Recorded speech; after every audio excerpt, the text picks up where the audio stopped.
impossible. They can't do that. We've caught many cases where they didn't have blowout preventers on wells. I mean, it just goes on and on in Ohio. We've had a lot of problems. We have people here in the audience who have taken complaints to ODNR. ODNR has not followed up properly. They have lost test results. So it's not very encouraging in Ohio. Can you answer to me, what is a blowout regulator? A blowout preventer is a device that's put on a well so that if the well has a catastrophic blowout, it prevents it from erupting. This was the problem with the Deepwater Horizon well explosion. There were problems with the safety equipment that would prevent a blowout. And there were a lot of other problems. There were cementing problems, but the main problem was that you had a very close relationship between the regulators and the industry. So much so, and this came out in a government report, that people from the industry were writing the government reports. That should have been a government report. It was written by the industry. And let me ask one more question. Just when you say report, and the only thing is I always try to, this is the attorney in me. Are you talking about the stronger report that was... No. I was referring to the Deepwater Horizon disaster in the Gulf of Mexico. But I was just saying that the relationship between regulators and industry was close there, like it is in Ohio. And I'm not saying the exact same kinds of things went on, but just generally the relationship is too close. All right, Rhonda, I believe you might have a difference of opinion on what a blowout regulator is. Forgive me because I don't know any more about this than a lot of you all. So, the Ohio Department of Natural Resources is funded by a tax on the industry. Okay, that's how they're funded. If there was no industry, they're taxed on every molecule the industry is. In fact, we just recently went through a 50% increase in our taxes. I know of no other business that had a 50% increase. So because the tax covers part of ODNR's fees, they automatically assume that the industry and ODNR work together. Obviously, we have to work together because we are operating wells. I mean, you just have to, just like a restaurant is going to work with the health department and other people that come in and inspect it. When it comes to just saying the number of inspectors that was just mentioned, what's failed to be mentioned is the number of investigators, hydrologists, geologists, field supervisors, engineers, and all the other people that are employed at ODNR that are experts in that field. When it comes out to the blowout preventer, that is often something that is used only on the drilling rig. And so you would never see a blowout preventer out there on an oil and gas well that is currently producing. all right, what I want to do is, because I gave an opportunity to respond, I'm going to do it this time. I think I am going to change the format a little bit because I don't want to get back and forth going too much. But since I did give them an opportunity to respond, I think it's fair to have a response on this side. In West Virginia, where I come from, we have the EPA that regulates the coal industry, as well as the natural gas industry. And some of you may know that less than 2 years ago, 29 miners died at Massey's UBB, Upper Big Branch. That mine had regulators too and inspectors. And what was brought out in the governor's report and the senator's report, Governor Manchin's report at the time, the UMWA called it industrial homicide, what happened. Because one of the things that happened were the coal miners were warned when the investigators were coming and cleaned everything up. And that was part of the reason for it. And I'll tell you how good the coal industry has been for us in West Virginia. They tell us how good they are, just like the natural gas industry tells you. We are the poorest, sickest, most drug-addicted people in America. Yet we live on some of America's richest land. You talk about the $1 billion that's being brought into the state. Chesapeake's CEO lost $1 trillion of his own money at Lehman Brothers. So there's immense money to be made in this, but it is for these people. Yes, he had to fill his private map collection. And I find it very offensive, really, for them to talk about security when I had to have state police in riot gear at my premieres, had premieres canceled, have had a shotgun pulled on me, and other death threats lodged at me and others. Josh Fox, who made Gasland, has been harassed. He was arrested at a public hearing. So I hope that we haven't been too offensive to you. Thank you. The one thing I'll say moving forward is, I believe that both sides have probably been harassed, to be honest. I believe that both sides have probably been threatened because it's an emotional topic. That's the whole point. I don't think it's any surprise to me that both of them have been threatened or harassed. The whole point here is to try to maintain a sense of civility. Anybody who's seen me run meetings knows that that's generally how I try to run a meeting, and I try to keep it that way. Respectful disagreement is fine, respectful. So I think we can move forward. But like I said, I'm going to try to streamline it because I don't want too much back and forth banter. I think that it's good information, but at some point it gets to be finger pointing, and finger pointing we lose sight of what we're here for. Where in ODNR are the regulations that regulate the industry? I don't know the answer. Anybody know? Yeah. Question, where in ODNR? Yes. Ohio Revised Code, Chapter 1509, any regulation regarding the industry be in that one section, Chapter 1509, Ohio Revised Code. I do have a question about that. And a lot of times, generally, the revised code gives the general regulation, but allows for administrative rules and policies to be established. So the administrative rules that are out there for the ODNR, where can you find the administrative rules where actually the regulations are located? Through the JCAR process, the Joint Committee Rule Review, and the Lieutenant Governor's Common Sense Initiative would both go through those processes after the actual Senate bill or House bill. So that's where the bulk of the actual rulemaking will be, right? Okay. Absolutely. Like I said, one response. We're not going back and forth. I just want to clarify that there is a regulation-making process. It was mentioned before about the Stronger report, and Rhonda said that OGAP, or I think she meant NeoGAP, our organization, was involved in the process of that. But the problem with that was when it got down to first of all, they didn't take any of our input in that process. They didn't take any of the input that we suggested. Secondly, when they got to the point of writing the report, we were locked out of that part of the process. All right.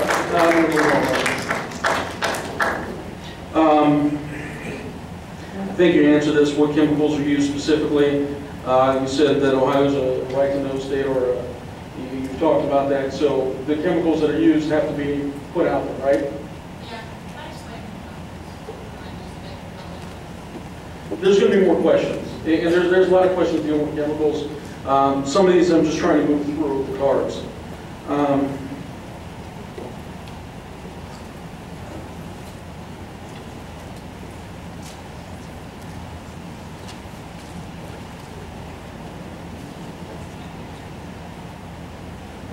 Okay, this is a question about delay. Generally, it says the longer we delay the process, the less valuable our gas will become. Will Ohio lose out on jobs and prosperity to other states like Pennsylvania that have been more aggressive in moving forward?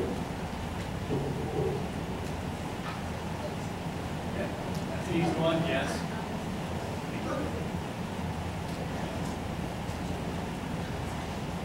Well, we have seen that in leasing, the prices keep going up. So the longer you wait, the higher price you're probably going to get for leasing. So there's no point in rushing into it. If you wait, it's like a market force. Your commodity is going to become more valuable over time. We can see this with the lease prices. It's not any guesswork. You just see it.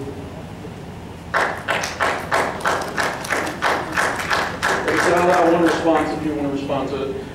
One response. I think the question was on jobs, so I'll answer the jobs. The answer would be yes. As we are in the exploration leasing phase right now, this is why over the next 2 years, when we get through that, we are currently trying to train our workforce right now to be prepared for those Ohio jobs that we primarily think will be here in 2014 and 15. So the answer to the jobs question is absolutely yes. Okay, this next question I think has been answered somewhat. It says, in drilling the Utica, do you envision that they will drill any vertical wells as they have done in previous years as opposed to only the horizontal wells? I would say generally in the industry, in my knowledge, is that the profit is from the horizontal portion of it, and that drives a good portion of the profit. That the vertical drilling as well, and I think Ron addressed it, that instead of drilling numerous well sites vertically, drilling one site horizontally actually covers a lot more area, so you don't drill as many vertical wells. And when she said 620 acres, for those who don't know acreage, that's roughly a square mile, right? Roughly a square mile. I think 640 acres is a square mile. 640 square mile, right? Okay. Yeah, go ahead. Go ahead. It was pointed out in the presentation from the industry representatives that it's nice that there are fewer straws going down into the ground. But the fact is that that's the only way you can mine shale. You have to do that. You cannot, because the shale is in a sheet, you have to go out into the sheet. You couldn't just have one point going down. So it's a technical necessity to do it that way. That's why they do it that way. They don't do it for environmental reasons. They do it because that's what they need to do to get the resource. But on balance, the environmental impact is much greater for the reasons that I showed you before. The intensity of the huge use of water and chemicals and all the other things, the 5-acre drill pads, it's much more intensive. You want to go? Because I was the one who originally responded, so. The Utica Shale, we have tried to vertically drill those, and the reality is you just cannot release enough. So those are going to be horizontally drilled. But again, if you look at the diagram that Mike said, and you have all the wells here, and you add up the number of well pads, and you add up how much water and sand and even chemicals, it's a lot less if you do it horizontally. And from an environmental standpoint, smaller environmental footprint on the surface, and I think that's what most landowners want.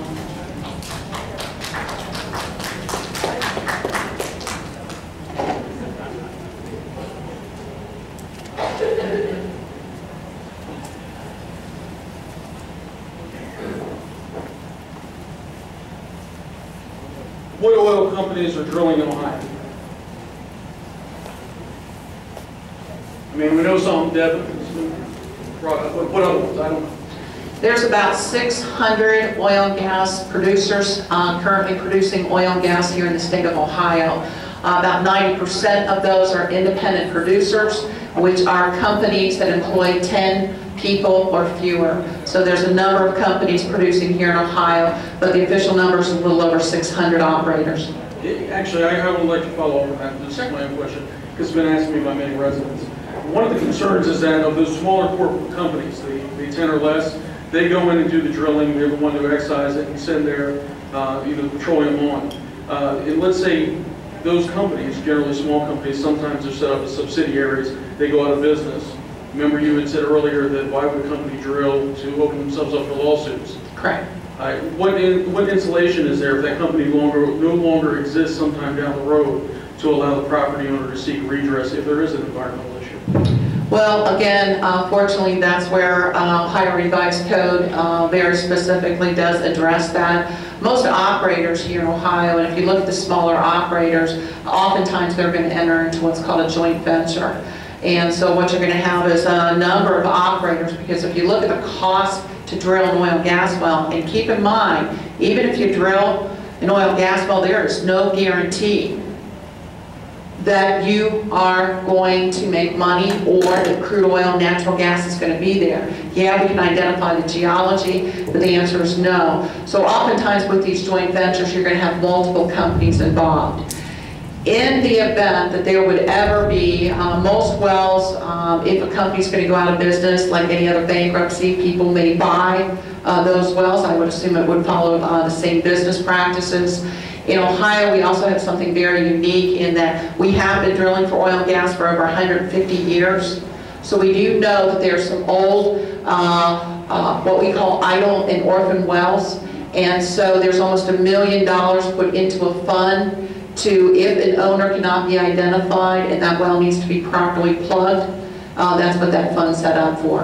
And the liability is never on the landowner unless they have taken over ownership of the well. All right, and this is a question for both of you, because some of these are in here, so I'm asking questions that are actually on our list. But I did read, they talked about the proposal, I think, from a couple state representatives today for a tax, I think it was 7.5%. And they talked about the various areas. I think Pennsylvania is a 1.5% tax, and currently Ohio doesn't have one. What is the impact of that type of tax? Because my understanding is some of that money is put aside for potential environmental impact down the road. Can either one of you answer that? You know what I'm talking about? That's what I was just talking about, and Ohio is one of the first states to create that type of program, so it didn't fall to the burden of the taxpayers, and it didn't fall to the burden of the landowners. Okay. What type of facilities do we have for water treatment? I'm assuming that means water treatment for wastewater that comes out of the fracking process.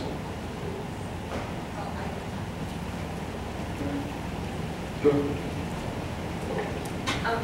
In West Virginia and Ohio, throughout when you have extractive energy companies doing this sort of stuff, you have huge impoundments that were referred to. In West Virginia, for example, there are over 100 slurry impoundments that have 10 billion gallons of slurry in them. At Marshbrook Elementary School in West Virginia, there were protests that went on for years because there was a 4 billion gallon slurry dam that was 600 feet above the elementary school. And finally, we raised enough money through private foundations, and then Massey contributed, and some others contributed, to finally move the elementary school, because they had plans to put another impoundment above the elementary school. And so that is one of the issues that was addressed earlier, are these huge impoundments of coal slurry and other, waste hazards there. John, I just out of curiosity, John, was this what you were addressing earlier when you said that you were a sludge sucker? Yes. All right, can you give a little more, explain a little more besides being a sludge sucker? I don't really understand what you mean. Because this is directly related to this question, right? Yeah. Okay, thank you. The impoundments mentioned billions of gallons. That's not what applies to a oil and gas drilling operation. They're going to come back with 1 million, 2 million, 4 or 5 million gallons, which is not, in the whole scheme of wastewater, not a lot. It can be contained either in lined ponds, which were shown early on by the up on the screen.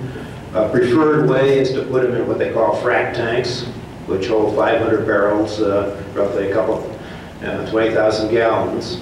You can line these up, it's all contained, vapors are contained, moisture is contained. It can be processed on site. The water can be cleaned to whatever degree is determined it should be. You can make drinking water out of it. It's very expensive, usually not very necessary. But each site would be unique in itself. If it's an advantage for processing on site is that there are fewer trucks going up and down the roads. In many cases, the water that is produced can be recycled and reused in that same well. There's multiple uses. It's all responsible. It's been done for decades. The wastewater treatment industry has just developed and developed.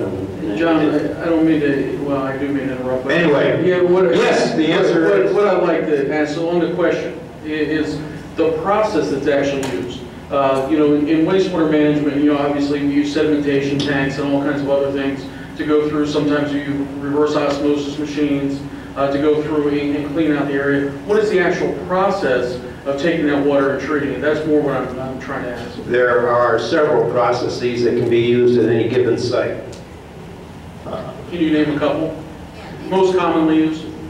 Settling basins, which were what were shown in that first slide that was on there.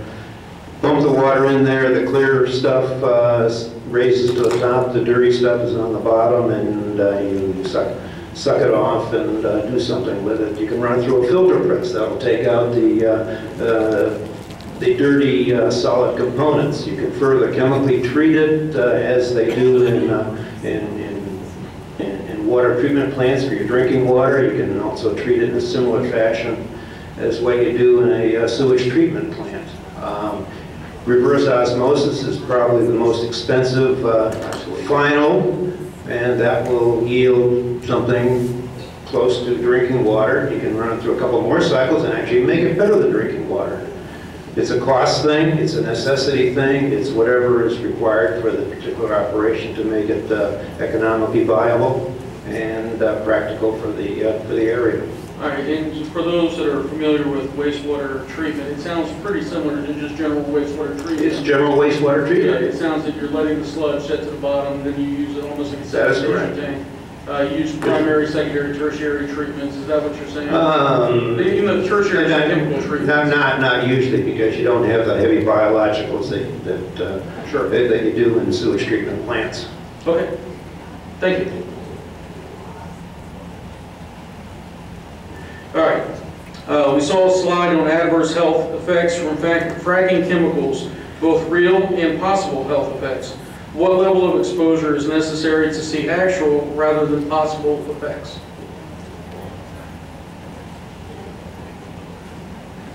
Sure.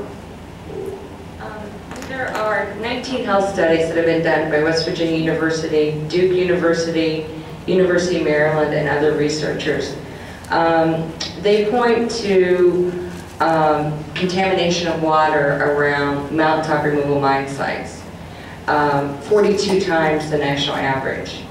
And none of our senators, our states, or our West Virginia senators have even commented on it. The National Mining Association, of which the natural gas and oil industries are part of, were the only ones to comment on the health studies about the birth defects. They said those studies did not account for our poverty and inbreeding.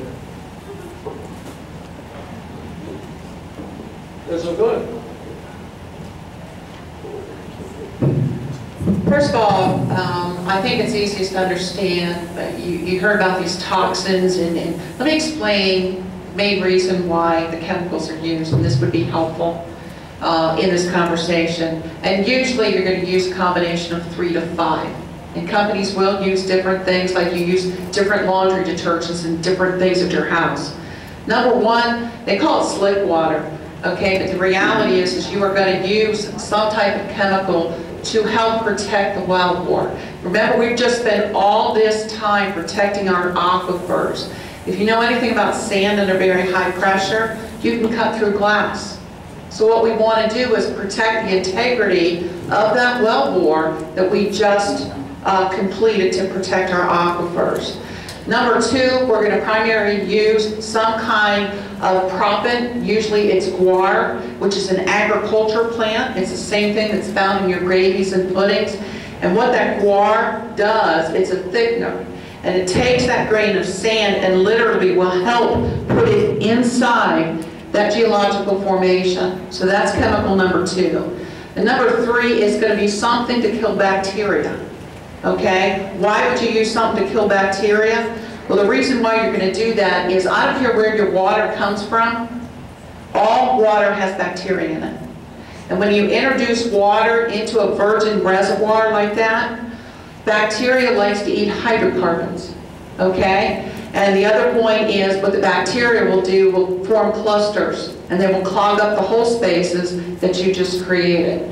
And none of this water is going into anyone's freshwater zones. It's not going into the aquifers. And so, you know, again, I mean, usually it's put into a self-contained loop system. It is going to be recycled and it will be used. And people get that confused with brine in the injection wells, okay, which is completely separate. Ohio is covered by ocean. So that brine, or salt water, sometimes it's called oil field waste, as I mentioned earlier, is within those same hole spaces. So in order to produce the oil and gas, we have to produce this brine or salt water. And the state of Ohio state law says that you must put that water into a Class 2 injection well. And since 1985, we're more than a quarter of a century ahead of Pennsylvania. We said it's not okay to discharge this into lakes and streams. And Ohio law requires it to go into Class 2 injection wells. So it's not coming in contact with people.